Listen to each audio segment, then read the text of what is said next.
The question I get asked most often is, Evgeny, where can I earn a return of more than 20% per year? And that's absolutely obvious because there are very few projects where you can earn such a return, while there is a lot of money from people who want to invest it. And naturally, investors are chasing after these projects. If you watch this video until the end, I guarantee that you will know exactly where to put your money safely, because I know you have the question, will such a project be easy to rent out? Will it be easy to resell? Will there be a decent rental price, occupancy, and other such questions? In order for you to be able to do this, you need to dive a little into the essence of good projects and understand how they are made and why there is a line of people waiting for them.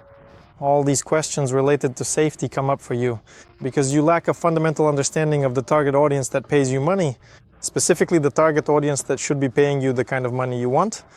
Because you lack this understanding, you become captive to all sorts of opinions from hundreds of completely different specialists who often say totally opposite things. As a result, you experience an internal feeling of, to put it mildly, discomfort or even complete confusion about what's going on, where to go, what to choose, and so on and so forth.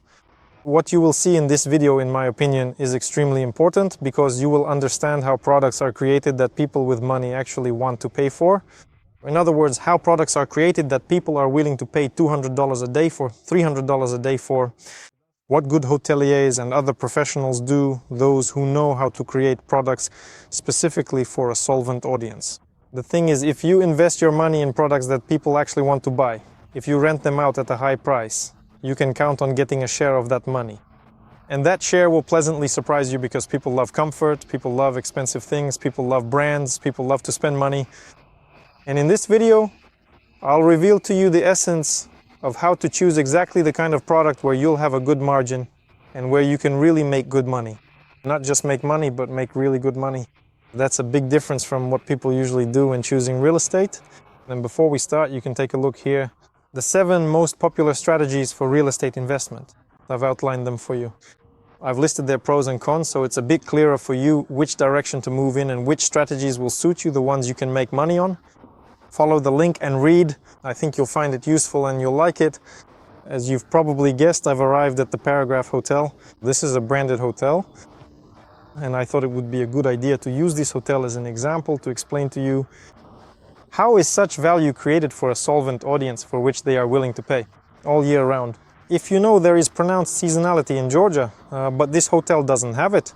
I can tell you with 100% certainty that this hotel is well occupied all year round, and it is well occupied all year round for good money.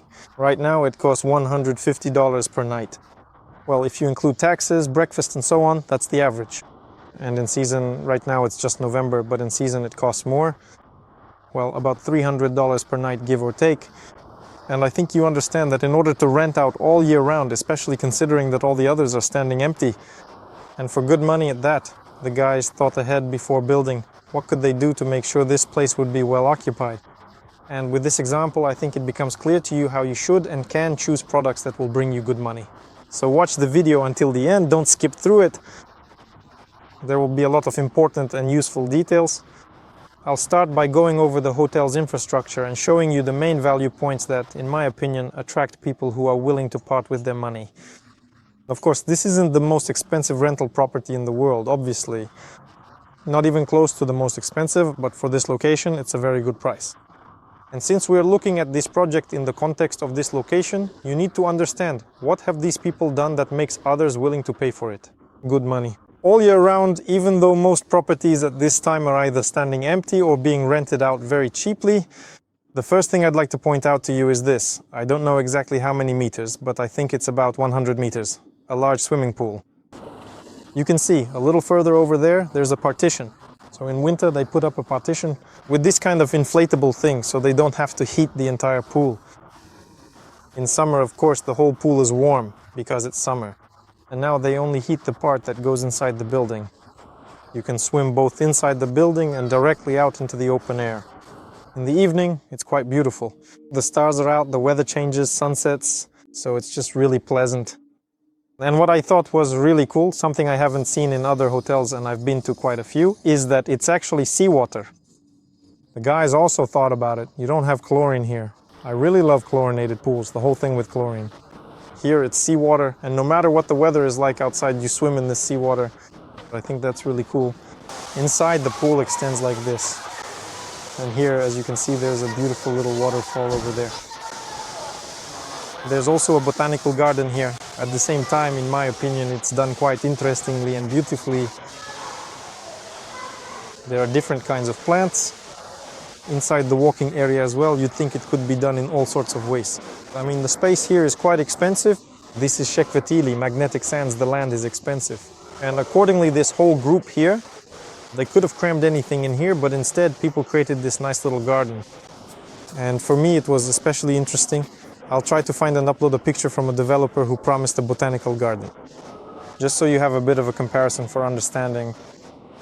It's very important not just to have infrastructure, which Batumi has a little of, but let's say just a little, but also the quality of that infrastructure is crucial. In other words, what's important is how it's actually done. Because a solvent audience, people who spend good money, they value this. They look at it and pay attention to it. How the infrastructure is built, whether it pleases them or not, matters.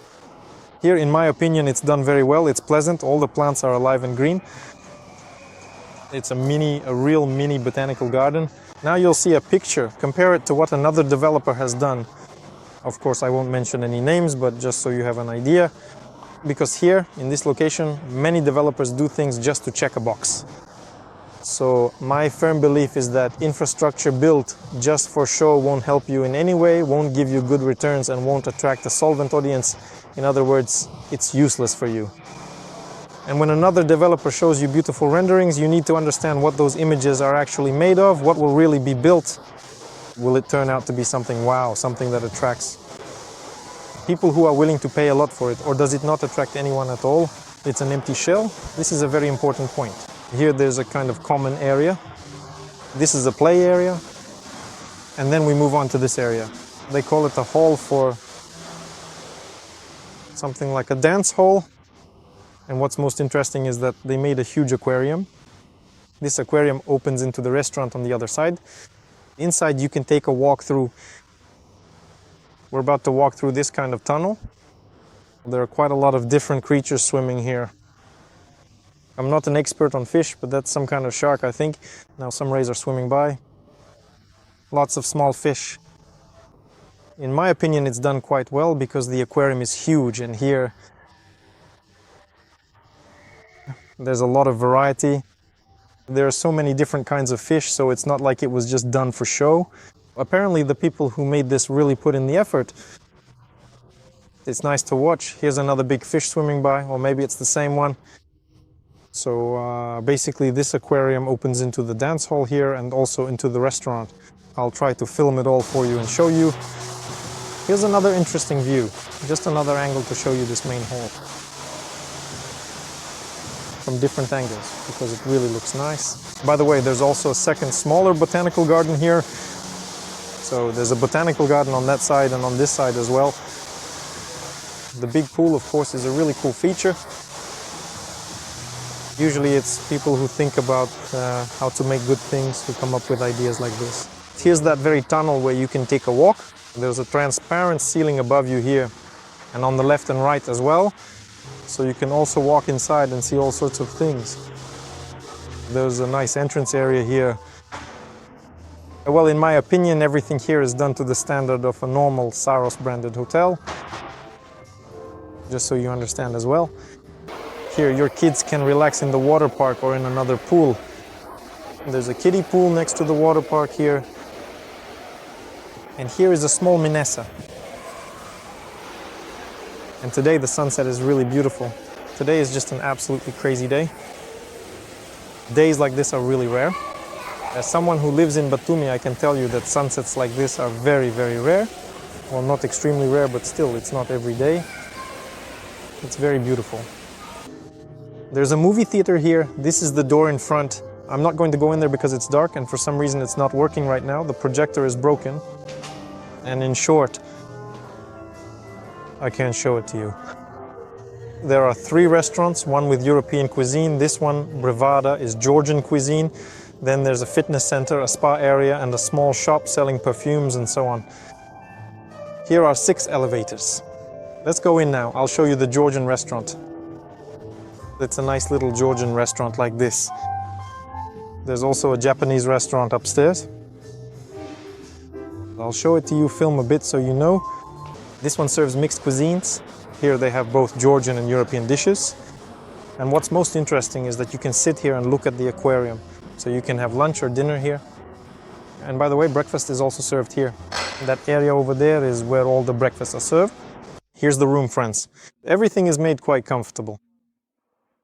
Nice bathroom, separate bathtub. Everything is in line with the standards of good brands. I wouldn't say there's anything wow, but it's also not a cheap branded room. I've seen much cheaper branded rooms.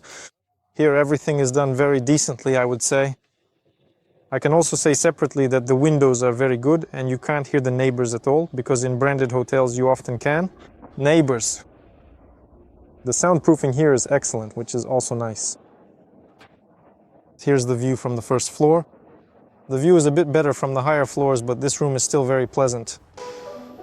Here we are moving towards the various meeting and conference rooms. There are several of them here, 1, 2, 3. Here, in my opinion, the elevators are interestingly open. As you ride, you can observe things, which is also quite a pleasant solution. The elevators are good. They have Schindler elevators, so everything is more or less done to a good standard. Here we have a little Japanese restaurant, and it has a summer terrace. And in fact, the restaurant itself, I'd say it opened recently. There used to be a different restaurant here, right in this spot. This is how it all looks.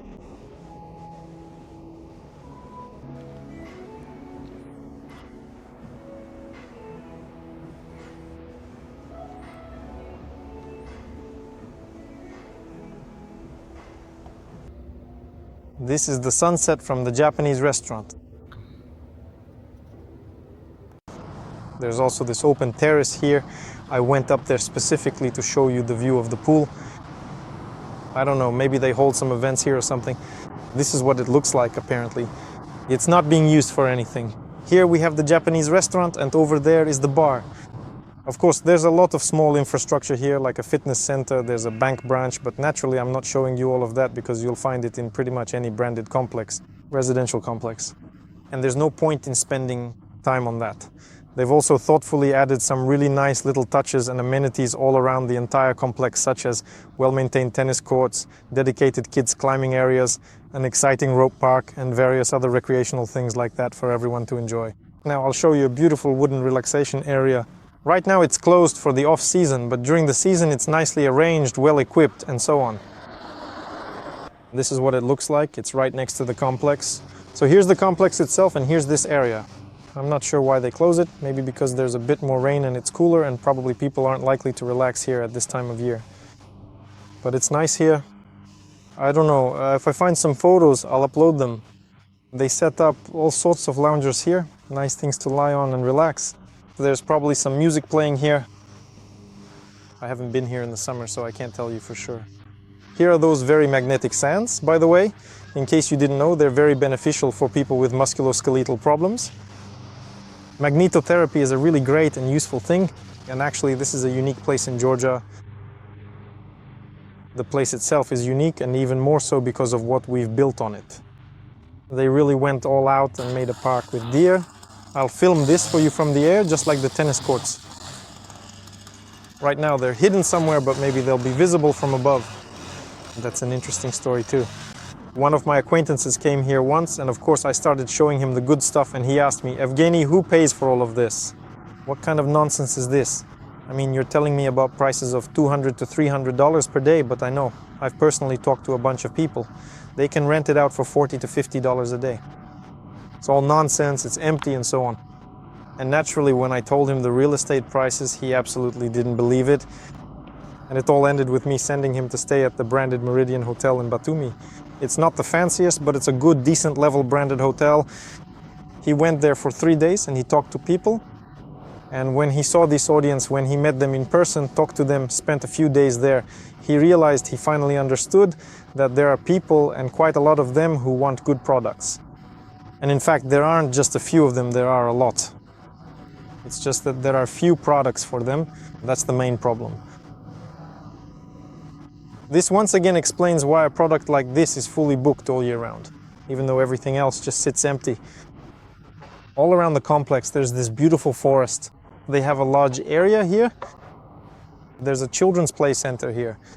They made it pretty cool actually, by the way. From the outside they decorated it with all sorts of cartoon characters. There's a small playground outside.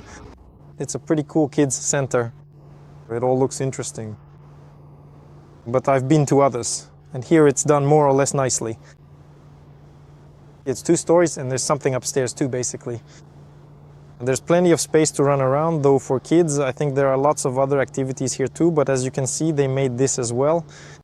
After walking around this hotel and telling you about the infrastructure, one word naturally comes to mind. People really put effort into making it good. And to my great regret, this is in Batumi. It's rare. There are very few projects where people actually think about how to do things well. Why is that important? Because if you want to earn well, you need to find products for people who are willing to pay a premium for them. And this is exactly what we have here. This hotel, in my opinion, is a very vivid example. Here in this location, it's a good example when, even in the off-season, people pay decent money for this area. And if you can find products for that kind of money, I assure you, with your profitability, both from rent and from the appreciation in value, everything will be fine. Why? Because it's all connected. If you have good rental returns, then people will be willing to pay more per square meter for such products. Let me give you an example right now. You'll see a sample price tag, for example, for Orbi and Fotak. Some good branded residential complex. Let's not even take Radisson as an example. This residential complex, or any other, just as an example. One product is made for a solvent audience and the other is made for an insolvent audience. And you can see the difference in rental prices. The difference is 5 to 10 times. This is a completely normal difference in rental prices between a non-branded and a branded residential complex. Now, what's most interesting is that the difference in the cost of such products isn't that big. For example, the cost of some ordinary product for everyday living might be X, while the cost of a product like this would be 2 to 2.5X, but the profitability from rental income, the return on rental income, can be 5 or even 10 times higher. In other words, you can earn several times more, much more. In order to choose products that will bring you good earnings, you need to understand that they shouldn't be made just for show. Because if you see products or infrastructure that are made just for show, a solvent client won't go there. Why? Well, because he travels to different countries around the world and sees quality products. And most importantly, remember, he has one key value. He pays for his experiences. He doesn't care how much it costs. If you tell him tomorrow the price is 150, he'll pay 150. If you say 300, he'll pay 300. But he'll pay that for his experiences. He doesn't pay for mediocrity. He comes to a country, chooses the very best, goes there to stay, enjoys it, and that's what he pays for. In other words, price is not his top priority. In my opinion, this is what fundamentally distinguishes a solvent audience from an insolvent one. If your customers are people who are only willing to pay a low price, then price is their main concern.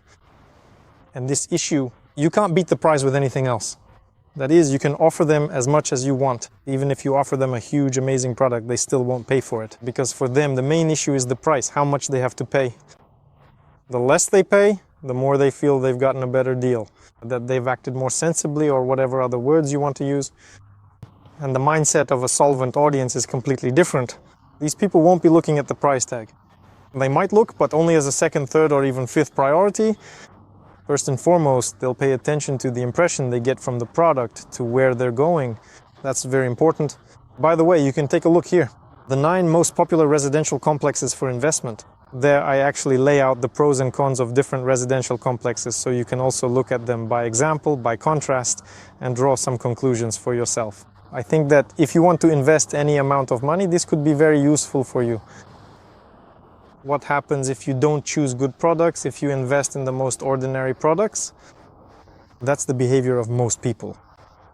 I wouldn't even be wrong to say that 95% of people do exactly that. They invest their money in the most ordinary, mediocre products.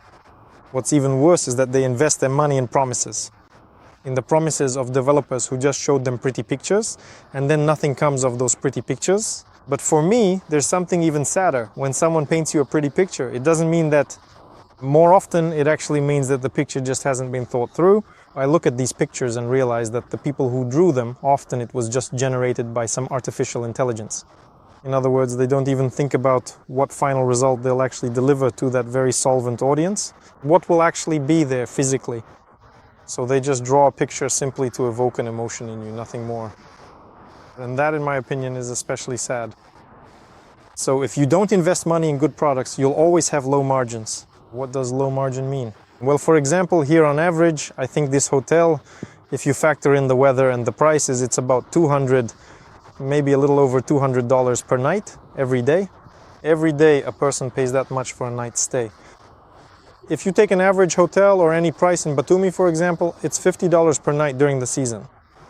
Out of season, it's $20 per night. So roughly speaking, of course, there are different examples. Sometimes during the season, some rooms go for $70 or even $80. Right now, I'm talking about studios, not 1-bedroom or 2-bedroom apartments. Some rooms even go for $80, but more often, and in most cases, if you just open booking and look, it will be, well, roughly speaking, 50-50. You'll see that 80% of the listings are $50, sometimes even $40. And with that kind of margin, you can't make any money at all. Let's be honest, it's no secret to anyone that there are management companies. I'm putting it very mildly right now. There are management companies that show you one number of days, meaning you hand over your property to them. In their reports, they show you one number of days your unit was rented out, but in reality, they rent it out for a different number of days. Simply put, they deceive you. And people are somehow surprised. Why does this happen? Why? What scoundrels they are. They're deceiving people. But the truth is something else. The truth is, I personally tried to start my own management company. I thought about it. I ran the numbers. And I can tell you for sure that at a price of $50, it's simply not profitable. It's just not profitable. Because if you work honestly above board, pay your taxes and so on, you have marketing expenses, you have people who open, close, clean, and so on. If you add all that up, your profitability ends up being either zero or negative. Either you have a very small profit or you're in the red. I'm not saying it's good that they cheat, no. Of course it's bad, but you have to understand why they do it. They do it for exactly this reason, because the margin is extremely low. You can't make any decent margin on $50. And to my great regret, people don't understand this. A huge number of people just rush into this market. They buy yet another product, another pretty picture, another small installment plan, a low initial payment. And they associate this with a good investment. Guys, this is not a good investment. It's not an investment at all. Moreover, I'll even say that most low down payments, sweet installment plans, and all the other crap they offer you are specifically meant to cover up a crappy product. It's just to mask it, to hide it, and so on and so forth. In other words, they create some super attractive terms for you, a super easy entry so you can get into this product very quickly and easily. But in reality, the product itself is nothing special. And when it's finished, the price of this product is just as unimpressive because there's no concept, there's nothing there. It's empty, just square meters, that's all. And if today you decide to buy square meters, if you try to resell those square meters to someone, you just need to know that there's no money in it. There's no money there, there's no margin. Yes, the developer makes some money, but the developer only profits from these cheap products because of your lack of expertise. By selling them at a higher price, he gets some margin there, he makes money on it, but you won't make any money on this, guys. It's very important to understand this. If you want to learn about a good product, you can, of course, write to me using the link. I'll be happy to share some good and interesting options with you and explain why I think so. The link to my contact is in the description of this video. Follow the link, write to me, I'll be happy to chat. If you live surrounded by wealthy people, you will inevitably become wealthy yourself, simply because you will copy their lifestyle, their habits of thinking, and so on and so forth. If you live surrounded by poor people, you will copy their habits of poverty. This is the most important thing. It's about saving, the desire to buy things cheaper, and many other habits that make people not wealthy or even poor. So the choice is yours.